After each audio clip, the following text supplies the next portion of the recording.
Okay, so here we are again with my Milwaukee tool collection. This is not a tool review for any of these tools. We're just going to go over each of the tools that I own. And I'm pretty sure it's over $1,000 worth of Milwaukee tools.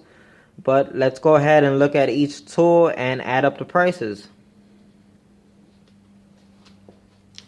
So first off, we have these markers from Milwaukee.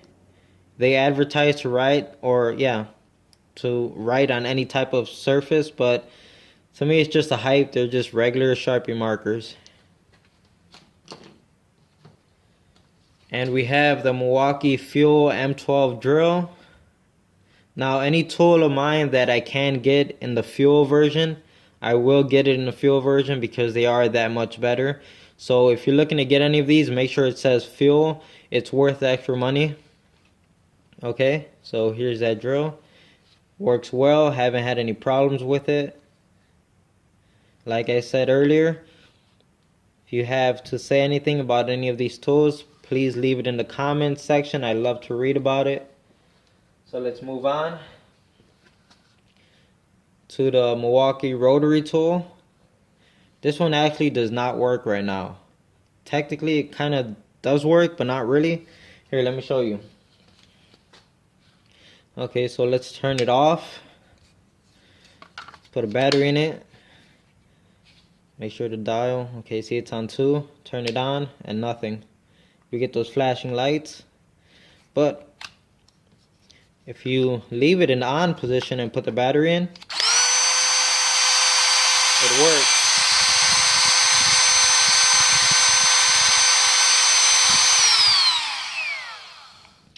So it only works when you have it already in the on position, and it only works on high speed, which I've tried using it like that a few times, and it's actually very dangerous. So I gotta see if I can warranty this.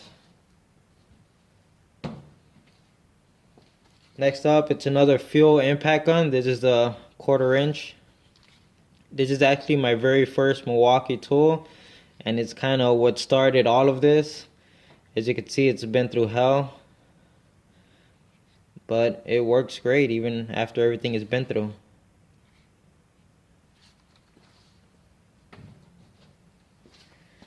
We have a Needlenose vice grips from Milwaukee.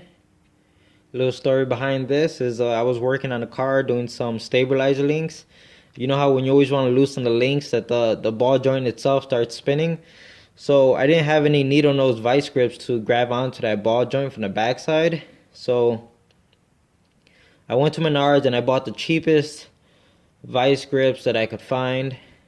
You know, probably like $5 or $6. And those pieces of junk didn't even work once. I couldn't get it to work at all. They was, as far as I'm concerned, it was a waste of money. So I immediately just went to Home Depot and I picked these up, and they've worked well ever since. No problems at all. And this is actually pretty nice too. Here was actually my newest Milwaukee tool. As you can see, it looks much cleaner than the rest. This is the only one that doesn't run off of the M12 batteries. It just uses a standard 9-volt battery. You can get it to run off of the M12. They have other models, but they just cost a little bit more. So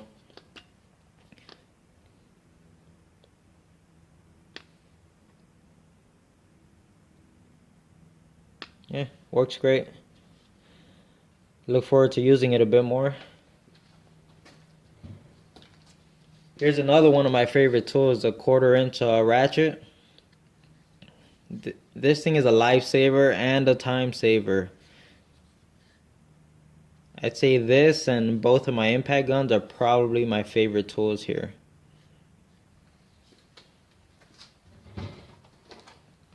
Here goes various bits. And they are impact rated, so I just throw them right on my impact gun and they're ready to go.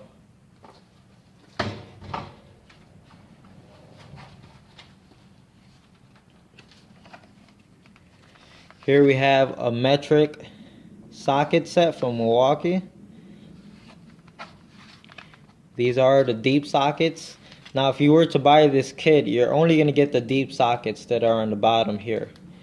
These short sockets on the top are from Gray Pneumatic, and I just cut into the foam, and I obviously bought the kit separate, and I just kind of laid them all in here.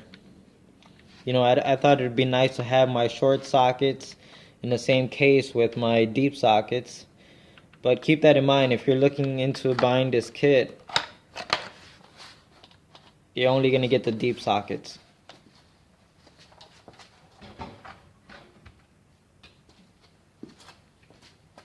Here we have two ratcheting screwdrivers. They pretty much do the same exact thing, just one is a stubby version of the other. They're nice. They have different bits down here. Same for this one. I think I actually like the stubby one a bit more, just because it fits in my palm better, and it's just way more comfortable to use. But they're both nice. And here I have a Torx screwdriver set. This is actually pretty neat because all you have to do is pull the bit out, and then you push it from the back side, and it reveals the one in front, and that's it. That's how you change them. Whereas on those other two screwdrivers I just showed you, you have to take the bit out and you have to kind of jam it in here and force the bit out, and that's how you would change it.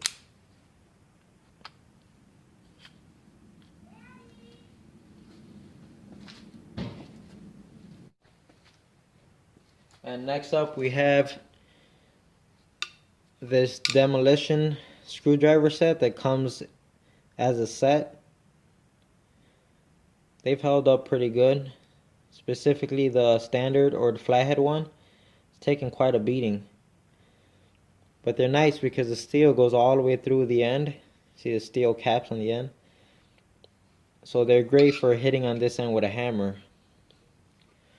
Haven't broken them yet. And here I have an M18 flashlight.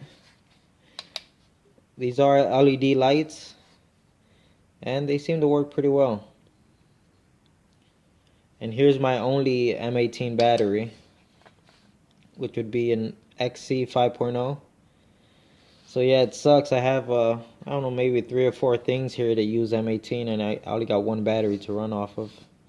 But they aren't cheap.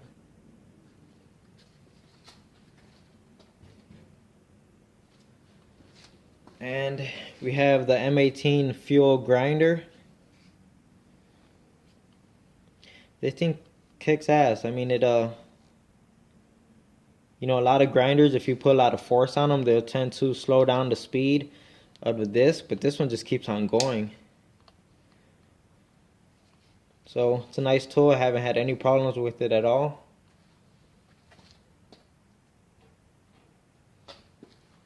And here goes my other. This is a M12 light, and it's running my XC 4.0 battery.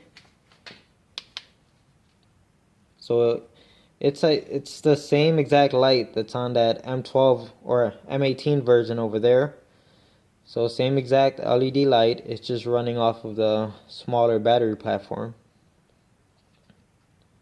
But they both work just as well. This one right here, my first one that I bought actually died on me, so this is the second one, and it's been great ever since. But yeah, the first one only lasted a few months and it just gave out. I don't know what happened. The light wouldn't work.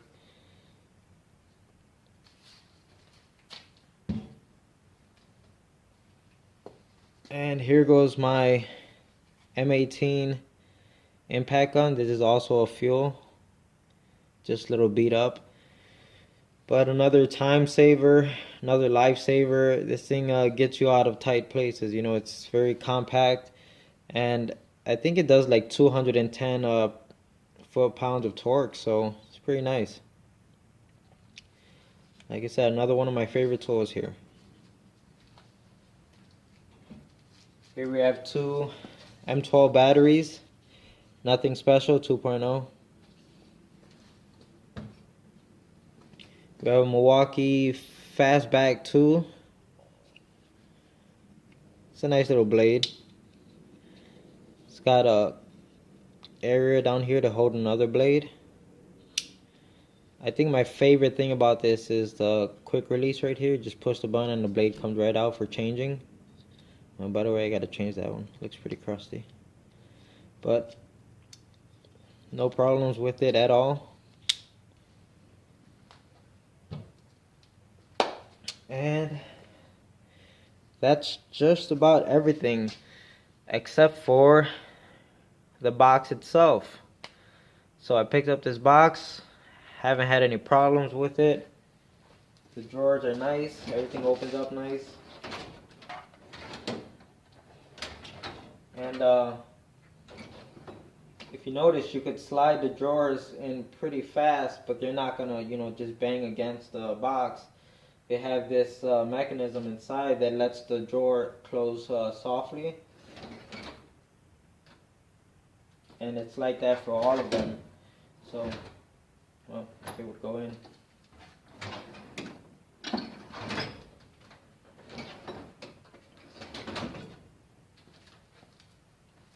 So it's a nice box. It comes down here on this side, the right side of the box. It has a power strip with a toggle switch to turn the power on and off.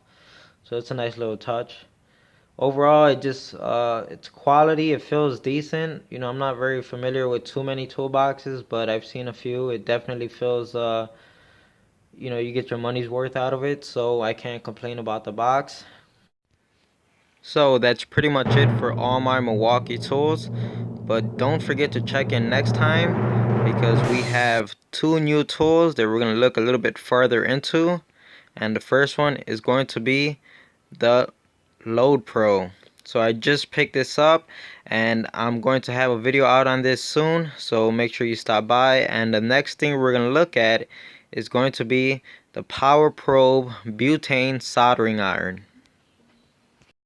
So don't forget to leave a comment about any of the tools you've seen in this video, whether it's good or bad. And as always, if you like the video, don't forget to subscribe, and thanks for watching.